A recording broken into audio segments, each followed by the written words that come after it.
गांधी, पर एक ही घंटे में एक्शन होता है उस शेर के ऊपर। वो तो दिखा दिया एक अकेला सप्पे भारी, उसका नाम राहुल गांधी। इसमें कोई शक है? और हम उसी नेतृत्व में काम करेंगे। हम कलयुग के गांधी के नेतृत्व में काम कर रहे हैं। हम डरते नहीं है किसी के बाप से। मारना हो कल, मारना हो आज मार दो, कोई फर्क नहीं पड़ने वाला, कोई फर्क नहीं। ना हिंदुस्तान की आवाम से कोई मतलब है, ना किसान से मतलब है, ना महिलाओं से मतलब है। इनको मतलब सत्ता से है और ये सत्ता छीन लेंगे इनसे।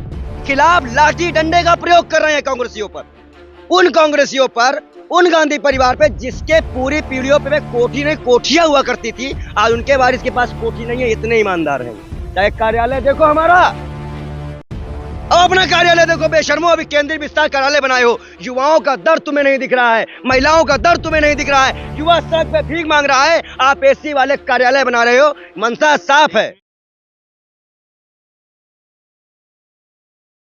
हम लोग हिंदू राष्ट्र की घोषणा कर रहे हैं और आपको भी ढूंढ रहे थे। घोषणा के लिए?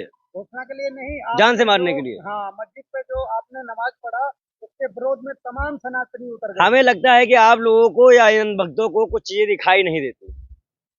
साहब, मेरा बयान एक क्लिप में वायरल हो रहा है कि मुझे नमाज पढ़ना नहीं आता, लेकिन अगर मैं गुरुद्वारे जाऊंगा तो कपड़ा लगाऊंगा, वहां के नियम फॉलो करूंगा।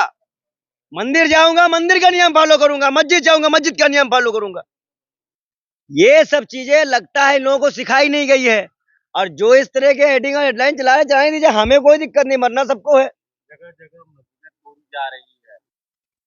देखिए, सरकार की बौखलाहट है और ये बौखलाहट में सरकार कुछ भी कर सकती है, मतलब कुछ के मतलब किसी भी स्तर तक गिर सकती है। आप बताइए, मैं सीधा सा सवाल रखता हूं यहाँ पे आपके पास अथॉरिटी नहीं है, कागज नहीं है, परमिशन नहीं है, और आप जो है लगातार जो है कार्रवाई कर रहे हैं। तो ये तो आपको भी सोचना चाहिए। सनातनी होकर आप मस्जिद पे चले जाते हैं, कहीं भी चले जाते हैं, तो आपको थोड़ा तो ये सम्मान बताओ एक नाथ शिंदे क्या करने गए थे हाजी जी के वहां पे? मुंगू जी बिरयानी खाने क्यों गए थे? भाजपा का नेता इफ्तारी कर रहे हैं, वो क्या था? आई फडणवीस ने इफ्तारी की। क्या आप सारा अधिकार भाजपा के ठेकेदारों को मिल गया है क्या? तमाम सनातनी नाराज हैं आपसे। सनातनी कह रहे हैं कि अरे वो नाराज हो जाएं भाजपा के नेताओं से जिनकी बहन बेटियों की शादी मुसलमानों से हुई है। मुख्तार अब्बास नकवी से नाराज होने में क्या पैसा लगता है क्या? इन बेशर्मों को पैसा मिलता नहीं, नाराज हो रहे हैं। मुख्तार अब्बास नकवी पे हो, सलमान हुसैन पे हो, भारतीय जनता पार्टी के उस मेघालय के बड़े अध्यक्ष पे हो जो गाय खाता है, उन पे नहीं हो पा रहे हो क्या? दलाली मिलती है बेशर्मो तुम लोगों को, उन पे हो। ये चंद चाटुकार दलाल है जो अपना बिजनेस चलाना चाहते हैं, कहीं यूट्यूब के माध्यम से, कहीं कलेक्शन के माध्यम से। अभी देखा ये तीन सिंहानंद जैसे लोग भी बयान दे रहे हैं कि मुसलमानों पे जुल्म हो रहा था। रे बेशर्मो, 13 साल का बच्चा तुम्हारे घर पानी पीने गया था, क्या कह के भगाया तुमने उसको? तो ये सब एक थाली के चट्टे बट्टे हैं। हमें तो लगता है कि इन पे विश्वास करने से बढ़िया है आप खुद पे काम करिए। अब मेरा तो, मैंने तो पहले भी कह दिया, मेरा किसी भी एक चैनल पैनल से कोई मतलब नहीं। मेरा काम व्यक्तिगत है, मैं जो करूंगा उसको मैं ही करूंगा, कोई और नहीं करेगा। कल नीतीश कुमार जी और तेजस्वी यादव जी राहुल गांधी से मिले मल्लिकार्जुन खड़गे। देखिए, विपक्ष का काम है, अपना क्या कर रही है, देश में क्या हो रहा है हमें उससे मतलब है। चुनाव आते हैं, विपक्षी पार्टियां एक होकर मिलती हैं, बातचीत करती हैं, अपना अपना काम करती हैं, उससे मुझे मतलब नहीं है। मतलब तो ये होना चाहिए कि देश में इस वक्त नफरत किस स्तर तक है और विपक्षी पार्टियां चुप है। जहां पे भाजपा नहीं है वहां तो दंगा हो ही रहा है, जहां भाजपा नहीं है वहां भी दंगा है, वहां भी दंगा है, वहां भी दलित परेशान, वहां भी आदिवासी परेशान, वहां भी हिंदू मरा। अब क्या मतलब उसका निकला? आप बताइए, छत्तीसगढ़ में चर्च के लेके बाइकआउट किसका गया, ईसाई या मुसलमान का? सरकार किसकी है? तो सवालात बनते हैं। हम जनता को विश्वास कैसे दिला दे कि भैया आप चिंता मत करो, हम हैं। सवालात तो हमसे होते हैं ना, लेकिन बस ऐसे काम नहीं चलने वाला है देश में। बहुत सोच समझ के राहुल गांधी जिस तरह से कार्य कर रहे हैं, उन्होंने जिस तरह से एक चैलेंज कर दिया है, सारी विपक्षी पार्टियों को एक होकर जनता के लिए आना होगा, अपने कुर्सी के लिए नहीं, अपने वोट बैंक के लिए नहीं, बल्कि इस तानाशाही सरकार को हटाने के लिए आना होगा। और हम बार बार लपड़ चपड़ करने वाले आदमी नहीं है। अब 4 दिन से एक ही मुद्दा पाए हो, डिग्री कहाँ है, डिग्री कहाँ है, डिग्री कहाँ है। सब लोग ये हो गया, वो कर दिया, ये कर दिया। क्या कर लिए, क्या कर लिए बताओ?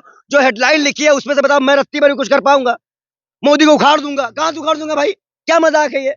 तो ये सब प्रोपेगेंडा है, चैनल चलाने का तरीका है, मोनोपोलिसी बनाने का तरीका है, और उसमें हम फंसने वाले नहीं है। हमारा एजेंडा, हमारा मुद्दा क्लियर है, लोकतंत्र बचाओ, भाजपा हटाओ, बस। हमें प्रोपेगेंडे से मतलब नहीं है, हमारा मतलब किसी कहना है आप मस्जिद तोड़ रहे हो। अरे यूपी में तो मंदिर से भी स्पीकर हट गया बेशर्मो, जाओ रोको। मंदिर मस्जिद गुरुद्वारा से स्पीकर हटा दिए जा रहे हैं, क्यों? आवाज तेज आ रही, किसको डर है भगवान का नाम लेने से? राक्षसों को, अरे को दिक्कत है। आज बताइए, जैसे जैसे कदम उठता जा रहा है वैसे वैसे नींद उड़ती जा रही है। कभी रामनवमी के नाम पे दंगा कर देंगे, कभी हनुमान जी के नाम पे दंगा करेंगे। राम को समझो, राम को बदनाम मत करो। कौन लोग हैं जो समझ नहीं रहे? क्या कौन लोग हैं जो आप लोग कैमरा लगा के 36 बार इंटरव्यू लेते हो, आप ही लोग समझ नहीं पा रहे हो? आज तक 9 साल से समझ नहीं पा रहे हो कौन नफरत फैला रहा है? हाँ, उससे पहले का भात नहीं आते, महंगाई जानते थे क्या? आज सवाल करो कौन है ये लोग, कौन है ये, कौन है यो 14 के पहले से जो आया? बताओ ना पब्लिक को, ये कौन है ये लोग? ये अमृतकाल चल रहा है। कौन? तुम्हारे लिए होगा, मुंह देखो सूख गया है अमृतकाल में, तुम्हारा मुंह सूख गया है अमृतकाल में। कैसा अमृत पी रहे हो तुम लोग? एक आध बूंद हमें भी चटवाओ यार, कैसा अमृत होता है? अरे ऐसा चाट रहा है कि अडानी चाट गया पूरा 8 साल में। इस देश की जनता महंगाई भ्रष्टाचार के मुद्दे 14 में नहीं, 24 में नहीं है, लेकिन मंदिर मस्जिद हिंदू मुस्लिम और यहाँ तक की बैरिकेड लगा दो, पुलिस लगा दो, मारपीट करवा दो, भगा दो विपक्ष को। तो ये सब चीजें बर्दाश्त नहीं है। आप बताइए, जिसको हाई कोर्ट और लेबर कोर्ट ने सजा दे दी हो, दलित डॉक्टर के हत्यारों को, उसके बाद ही हस्तक्षेप नहीं होती, पर एक ही घंटे में एक्शन होता है उस शेर के ऊपर। वो तो दिखा दिया एक अकेला सब पे भारी, उसका नाम राहुल गांधी। इस पे कोई शक है? और हम उसी से तुम्हें काम करेंगे, हम कलयुग के गांधी के रूप में तुम्हें काम कर रहे हैं। हम डरते नहीं है किसी के बाप से।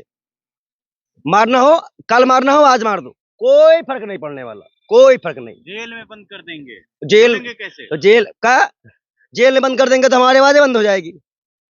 जेल जो है वहां पे क्रांतिकारियों के लिए थी, एक टाइम पे कहा गया कि मर्दों के लिए थी। जो मर्द अब नामर्द थे वो संग में चले गए माफी मांग के। भगत सिंह और सावरकर दोनों कालापानी हुई थी। आपके ऐसे बयानों से, बचकाने बयानों से जो बार बार संघ को बदनाम करते हैं, इसीलिए आज तमाम सनातनी, तमाम भाजपा लावड़ को क्या बोला गया था? और वो सनातनी भक्त तब नाराज क्यों नहीं होते जब वो मदनी के पास जाते हैं? वो सब क्यों नहीं बताते कि जब मोहन भागवत मुसलमानों को लेके बयान देते हैं तब इनका खून नहीं खोलता? ये सब झूठी, ये चंद लोगों को तैयार करते हैं। अभी एक राज्यपाल हैं, उनका नाम हमें नहीं पता, माधव कोई माधव जी हैं, उन्होंने 3 करोड़ की रिश्वत दी है उनको, भाजपा के संघ के पे हैं।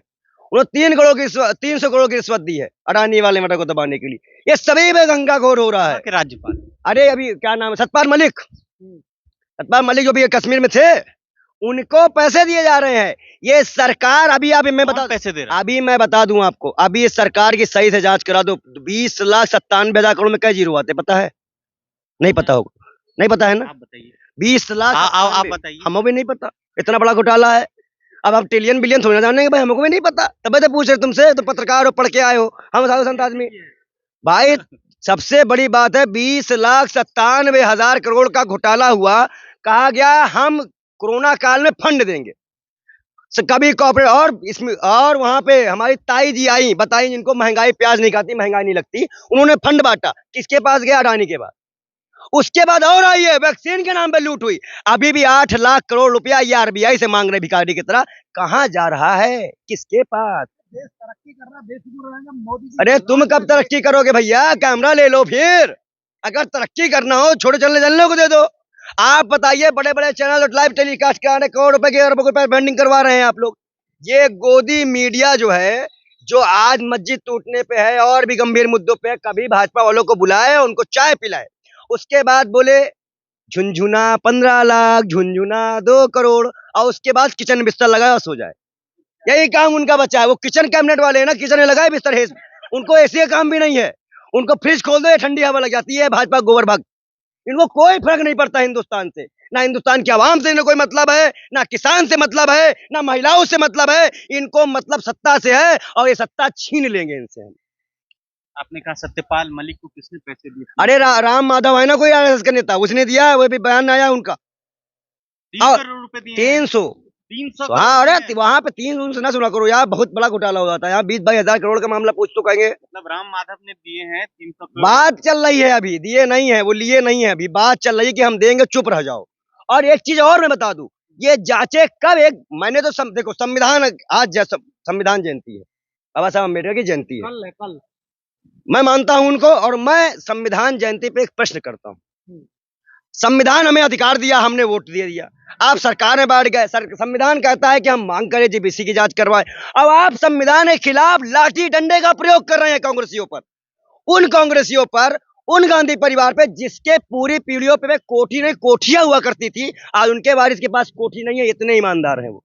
चाहे कार्यालय देखो हमारा, अब अपना कार्यालय देखो बेशर्मो, अभी केंद्रीय विस्तार कार्यालय बनाए हो। युवाओं का दर्द तुम्हें नहीं दिख रहा है, महिलाओं का दर्द तुम्हें नहीं दिख रहा है, युवा सड़क पे भीख मांग रहा है, आप एसी वाले कार्यालय बना रहे हो। मनसा साफ है। इसमें भी एसी लगाओ। तो एम एसी लगाओ, कितना बड़ा एसी लगाए हो?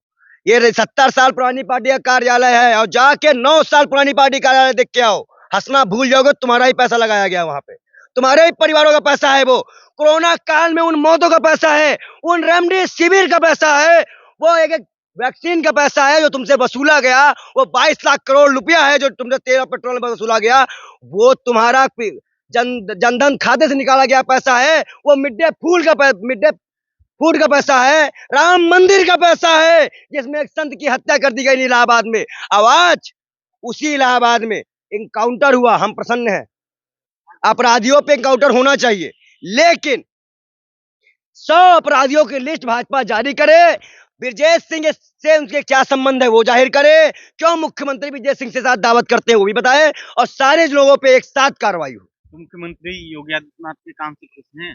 क्या अभी बताओ, इनकाउंटर ही करे हो ना, बहुत बड़ा खुश कैसे हो जाए, कैसे खुश हो जाए? आपके सरकार हत्या आपके सरकार में हुई है, बसपा सपा में नहीं हुई थी उमेश पाल की हत्या। ये दाग कैसे छुटाओगे? अपने पुलिस की जांच करवाओ, कैसे फोन पहुंच जाता है साबरमती जेल और बरेली में, कैसे ये चीजें हो गई, इसमें शामिल है। आप हमेशा देखिएगा हमारे यहाँ बहुत डिप्टी सीएम गौ तस्कर केशव प्रसाद मौर्य का बयान सबसे लास्ट में आता है, इसीलिए आता है कि सब बोल ले, बाद में वो अपना बचाव कर लेंगे।